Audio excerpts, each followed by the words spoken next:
Centre Mohamed Hassan Louazani pour la démocratie et le développement humain. Mesdames, Messieurs, chers collègues, chers amis, je vous souhaite la bienvenue.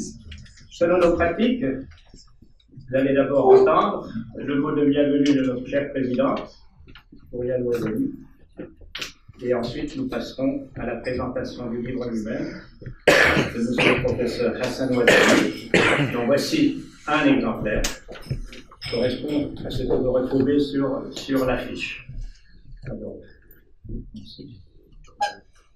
Mesdames, Messieurs, chers professeurs, chers amis, au nom du Centre Mohamed Hassan Louazani pour la démocratie et le développement humain, je suis particulièrement heureuse de vous accueillir pour la présentation du livre que le professeur Hassan Louazani, vice-président de notre centre, vient de publier sous le titre « Le Maroc et les traités internationaux, tradition et modernité ».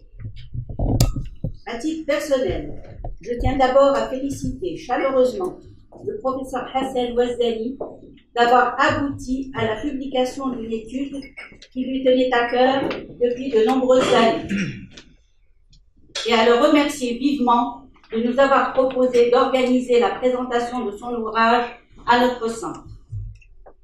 Comme vous le savez, par nos nombreuses activités depuis 2015, notre centre a montré un intérêt soutenu pour l'histoire du Maroc, pour en dégager ses enjeux par rapport aux défis du monde moderne et actuel. Il convient de constater que les relations internationales du Maroc ne sont pas suffisamment étudiées, ni prises en considération comme elles le mériteraient, aussi bien dans les formations universitaires que dans l'opinion publique. De ce point de vue, le livre qui va nous être proposé et commenté comble une indéniable lacune.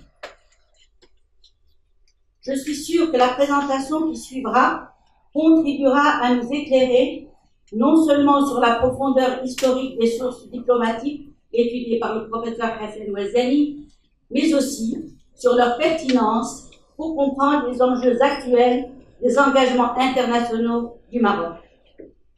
Ce sera sans doute l'objet de l'intervention de monsieur le professeur Mahjoub Hiba, que je remercie très vivement de s'être rendu disponible pour contribuer à enrichir nos débats.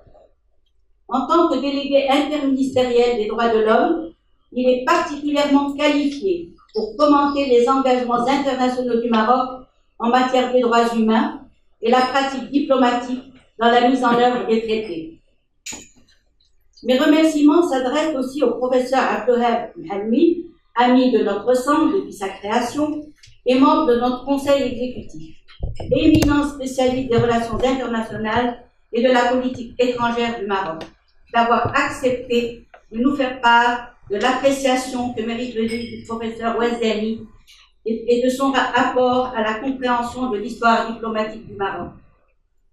Enfin, le professeur Antoine Fleury, ami de longue date du professeur Hassan Louazani, s'est proposé de présider la séance car il a suivi depuis de longues années les travaux de recherche de notre auteur, passionné autant que lui des sources et des pratiques diplomatiques en tant que spécialiste d'histoire des relations internationales à l'Université de Genève. Enfin, notre centre, dédié à mon vénéré père, Mohamed Hassan Louazani, qui a consacré sa vie à la libération de sa patrie et à la restauration de sa souveraineté sur le plan international, aurait sans doute été un lecteur attentif et passionné de l'ouvrage présenté ici. En effet, dans ses nombreux écrits pour défendre la restauration du Maroc en tant qu'État indépendant, il a constamment recouru à la nécessité du respect des traités, qu'il s'agisse notamment des accords d'Algésiras ou du traité dit de protectorat de 1912. Il n'a cessé de dénoncer le non-respect par la France de ce traité qui aurait dû conduire le Maroc vers la modernité. Il dut se résoudre à dénoncer le traité lui-même.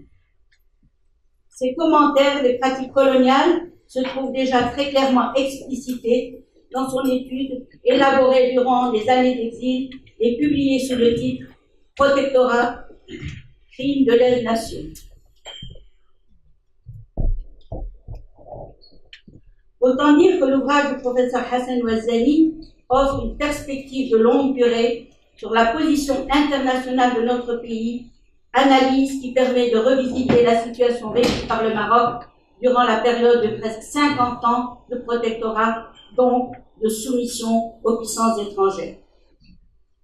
Enfin, je tiens à remercier tous les intervenants, professeurs, chercheurs et participants pour leur engagement à nourrir les réflexions et les débats au sein de notre centre, créé en hommage à mon très cher père, pour qu'il soit un lieu de débat libre et constructif. Selon nos pratiques, à l'issue de l'exposé, tous les participants sont invités à prendre part au débat. Je tiens à signaler que l'exposé et le débat sont enregistrés et seront prochainement disponibles sur notre site ainsi que sur YouTube. C'est la raison pour laquelle il est important que les intervenants annoncent leur identité, nom et titre et fonction pour que les auditeurs puissent mieux saisir les interventions. Notre centre vous propose ces publications que vous pouvez vous procurer ici même.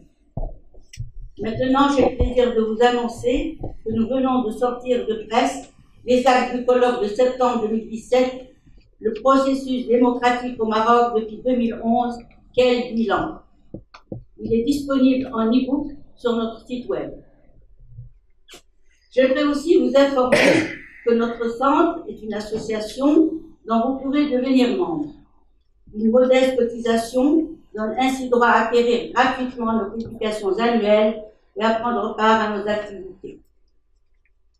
Notre collaboratrice scientifique, Mademoiselle Mahaz Kelat, se fera un plaisir de vous procurer une carte de membre. Je tiens à la remercier pour sa collaboration et l'organisation de cette conférence. Merci pour votre participation et votre soutien. Je vous souhaite une séance riche en informations et en échanges amicaux. Merci de votre attention.